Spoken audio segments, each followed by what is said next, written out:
Assalamualaikum warahmatullahi wabarakatuh. Sejarah Nasional sebagai buku babon 6 jilid mengalami penerbitan edisi pemutakhiran, yaitu pada periode masa Susilo Bambang Yudhoyono sebagai Presiden Republik Indonesia tahun 2004 sampai 2014. Nah, pada masa ini SNI pertama-tama dimutakhirkan dengan penerbitan 2 kali, yaitu penerbitan pertama dan kedua, yaitu tahun 2008, kemudian edisi atau terbitan yang ketiga adalah tahun 2009, sedangkan terbitan yang keempat adalah 2010.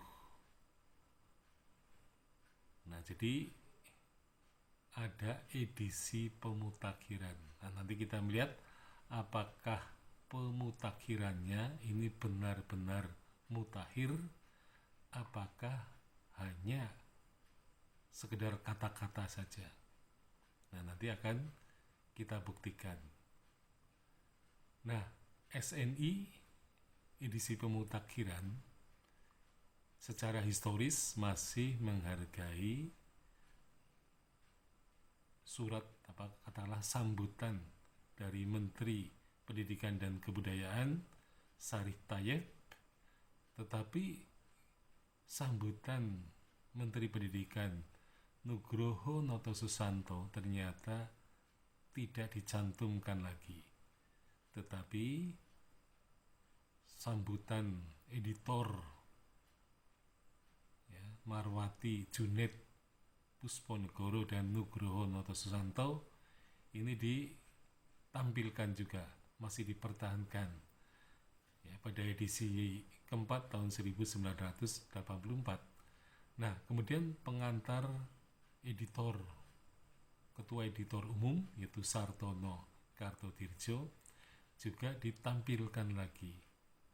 Nah, sehingga di situ akan jelas sejarah dari penulisan sejarah nasional Indonesia. Jadi kalau kita baca buku itu, maka kita akan mendapatkan keterangan yang jelas dari edisi pertama sampai edisi yang disebut dengan edisi pemutakhiran. Nah, karena para editor umum sudah tidak ada lagi, sudah meninggal, seperti Marwati Junet Pusponegoro dan juga Nugroho Noto Susanto, maka editor umum diteruskan oleh R.P. Suyono dan Leirisa. Nah, jadi kedua orang ini menggantikan kedudukan editor umum. Jadi yang dulu pada edisi yang pertama ada Sartono Kartodirjo, kemudian Marwati Junet Pusponegoro dan Nugroho Noto Susanto. Nah, kemudian dari penerbitan edisi pemutakhiran kita nanti bisa akan dilakukan perbandingan, bahkan perbandingan yang kita lihat dari halaman per halaman. Jadi saya nanti menggunakan suatu metode seperti filologi. Jadi membandingkan teks edisi keempat tahun 1984 dengan teks edisi tahun 2010, yaitu edisi pemutakhiran yang terakhir. Nah, nanti kita akan bisa melihat sebenarnya perbedaannya di mana, perubahannya di mana, penambahannya juga bisa dideteksi. Nah, tetapi kesimpulan umum bisa dikatakan bahwa sebenarnya edisi pemutakhiran sebenarnya tidak layak disebut pemutakhiran karena masih banyak yang terjadi pada edisi pemutakhiran adanya penambahan kalimat-kalimat saja. Jadi ada tambahan kalimat-kalimat, penambahan paragraf gitu ya.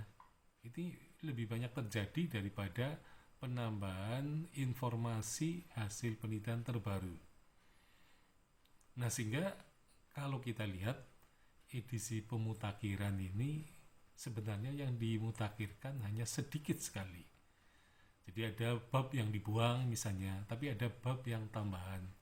Tapi sebenarnya tidak secara radikal ya perubahannya. Jadi masih seperti edisi tahun 84 gitu. Jadi perbedaannya tidak terlalu jauh.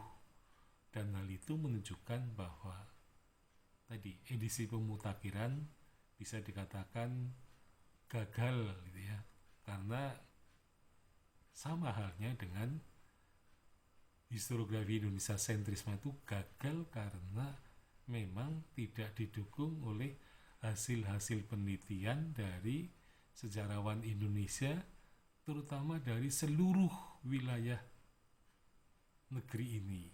Artinya sejarawan-sejarawan di tingkat lokal tidak melakukan penelitian secara terus-menerus. Nah, sehingga sumbangan yang diharapkan untuk mengisi kekosongan terutama body of knowledge sejarah nasional ini sulit tercapai. Jadi yang terjadi hanya penambahan-penambahan kalimat, paragraf, ya mungkin yang paling banyak itu buku jilid 1 itu agak banyak gitu ya. Terutama ada tambahan beberapa subbab gitu ya. Dan nanti akan kita bahas satu persatu dari jilid 1 sampai jilid yang ke-6. Nah, pada jilid yang ke-6 pun sebenarnya sayang sekali tidak dituliskan sejarah kontemporer Indonesia, terutama pada masa SBY. Padahal masa pemerintahan SBY, paling tidak periode pertama 2004 sampai 2009 katakanlah, sebenarnya bisa ditulis berdasarkan sumber-sumber sejarah yang pada waktu itu tentu saja sangat melimpah. Ya, ada sumber-sumber surat kabar.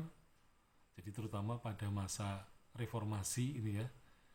Ini sebenarnya kalau ditulis itu sangat menarik karena bersamaan dengan ketika sejarah ini sedang berproses. Ya, jadi kalau ditulis masa reformasi sampai tahun 2009 katakanlah ya, atau 2008, maka sebenarnya buku sejarah nasional pemutakhiran ini akan memenuhi sasarannya atau bisa dinyatakan bahwa ini adalah pemutakhiran yang benar-benar mutakhir. Tapi ternyata generasi sejarawan yang banyak, generasi baru, ini tidak melakukan penulisan sampai kepada titik terakhir pada masanya itu. Dan saya kira ini merupakan sayang sekali karena memang benar menulis sejarah kontemporer ini tantangannya sangat besar karena para pelaku dan penyaksi masih hidup, sehingga kalau melakukan kesalahan penulisan dan penafsiran maka ada kemungkinan buku sejarah itu akan menemui protes dari pihak-pihak tertentu. Dan tentu saja ini akan menyulitkan bagi sejarawan yang menuliskannya. Jadi sejarawan akan lebih bebas kalau menulis sejarah yang lebih tua. Jadi misalnya kita akan leluasa berkomentar mengenai Ken Angrok, tetapi kita tidak akan leluasa berbicara mengenai Soekarno misalnya, mengenai Soeharto, tokoh-tokoh yang masih hidup pada waktu itu, karena akan menimbulkan kontroversial kalau seandainya sejarawan ini menulis tidak tepat atau menafsirkan dengan penafsiran yang bebas ya. Jadi artinya memang sejarawan tidak bebas menuliskan sejarahnya pada periode kontemporer. Tetapi sebenarnya ketika muncul kritik-kritik dari para pembaca sejarah yang sezaman itu, tentu akan lebih baik karena revisinya akan lebih mudah karena sudah ada tulisannya gitu ya. Jadi kalau kita menulis dari masa kekosongan, tentu saja kita akan lebih sulit nanti. Apalagi sumber-sumber sejarahnya tentu saja banyak yang tidak bisa bertahan, bahkan mungkin terutama sumber-sumber sejarah lisan, ini banyak yang telah berguguran masuk ke liang lahat sehingga kita tidak sempat lagi untuk bisa mewawancarainya. Sekian, Assalamualaikum warahmatullahi wabarakatuh.